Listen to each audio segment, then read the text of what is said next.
Hello everybody and welcome back to World of Warships Legends. My name is Spartan Elite 43 and tonight we are back with Girthquake. This time we're in the Massachusetts. Now I believe this was the very first match after Aaron left the party. After he left the division. He was still in the party and they were talking about stuff off of the game, so I went ahead and took the party chat off. So it's just one of those games where there's so much craziness happens in this game that I had to show it. And we call this one Rapid Fire Massachusetts for a reason, because this is going to be ridiculous. So hopefully you guys are ready, because things are about to heat up and it's going to escalate quickly. So we're going to push up to the left side here. Now this is a newer map for the higher tiers. Like, it's been around for a while, but the higher tiers are just now starting to get onto this map. So it's a little weird when you see high tier ships play it. It ends very, very strangely more often than not because people think that they can do things that they can't. And this is going to be a perfect example of that. So we're going to push up the left side initially. And you already seen what I did in... I'm trying to think of what game it was. It was one of the British... Sorry, I had to yawn. It was one of the British cruisers that we recently just did. We were on this map and everything kind of played out very similarly, where everybody just kind of throws themselves at you. And it's up to you to withstand and do the best you can to hold for your team to win. And Girthquake and I not only hold, we dominate this side of the map. It's not even funny. First of all, we start out, we've got our Colorado just sitting there broadside to two 16-inch battleships. And, yeah, it doesn't go well for him as we smack him and Girthquake smacks him, and he's already lost half his hit points. And then he gets touched by a couple of cruisers as well. And that's when we see the Tallinn. Now, if you guys watched the video or the stream with me and Peak doing the race or the sprint through the ranked battles for Tier 6, you'll know he was in the Tallinn, and you'll know that it's a pretty solid cruiser. In fact, it's one of his favorite cruisers for Tier 6, if not the favorite cruiser for Tier 6 at this point. And so, we've got to be aware, we can't just give the thing a broadside, because it will make you pay. But I am a secondary build Massachusetts. Now that's not really going to come into too much play here, because these guys are going to be at such close range that my inaccuracy isn't really a thing. As we just smashed that guy for like 17k through the front. And then the Tallinn comes around the corner, and watch what these secondaries, these amazing American 5-inch 38 secondaries can do to this Tallinn. Already caused a fire. He's about to get smacked by Girth, it looks like, and there goes half his hit points. And I'm going to go ahead and get loaded and shoot right through the front of him because, obviously, we overmatch. And we take a good chunk off of him. Not the most accurate salvo in the world, but look at the secondaries smashing him. Every time those secondaries hit, his health just melts. It is unbelievable how good these secondaries are on this thing. And this is all of the American secondaries. The American 5-inch 38 is an iconic gun, okay? And they're very good. And of course, we get the, well, it should have been a close quarters medal, but we got him with the fire instead. But we knew the torpedoes were coming. It was pretty obvious. He turned out to give us torps.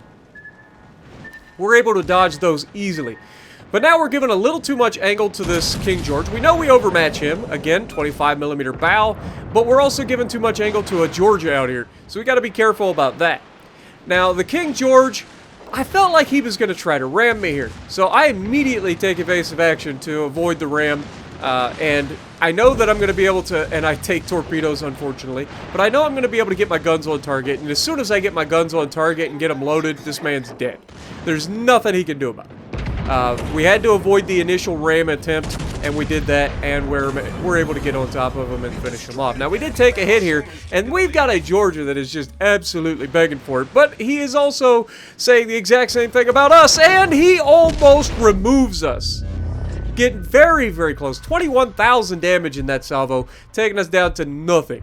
Thank God Girth is in our will to rebuild, because we're going to need will as long as we can get it as he hits us again. We're angled this time, but he's broadside and begging for it, so we're going to reach out and touch him with our 16-inch 45 caliber guns, and we showcase to him that he is just as weak to us as we are to him. And Fortunately for me, I have will to rebuild. Unfortunately for him, he does not. So he has to use one of his heals. I got a heal as well, so I'm going to go ahead and pop that to keep us alive a little longer. And we are literally, like, just barely alive here. And, of course, we're going to be able to reach over the island and finish him off. But just like that, their entire team has been dismantled. I've gotten 3 kills. We took everything that they threw at us. The cruisers in the back were kind of like cheerleaders at this point. They were watching us and everything that went down, and it was all fun and games. And I'm not saying anything bad about what they did. They didn't do anything wrong.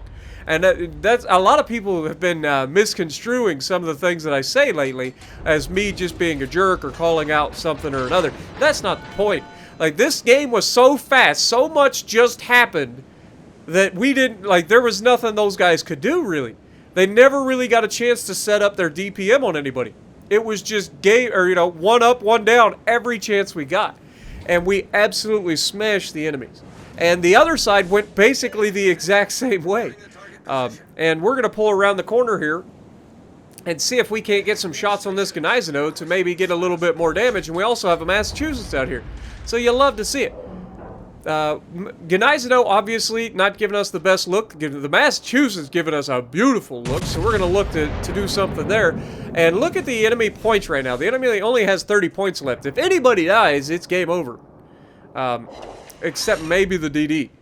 So, luckily they have the center cap, but they're not getting any extra points from it because we have guys in the center cap, and we're about to murder their destroyer. So, is that going to be enough to finish the game? I don't remember. But one thing's for sure, if we kill one of the battleships, that definitely ends the game. As this Massachusetts is lining us up pretty well. But he's almost in range for our secondaries to start kicking off. You guys know is a full secondary build. And of course, they killed the destroyer, and that was enough to finish the match. But yeah, the secondary build on the Massachusetts is ridiculous. Now, it's only 105,000 damage. But the main thing about this was just how fast this match happened. It's already over. So let me know what you guys think of our little lightning round. And if you like what I'm doing, punch the like button, leave a comment below, subscribe to the channel if you haven't already, and as always, I will see you in the next video.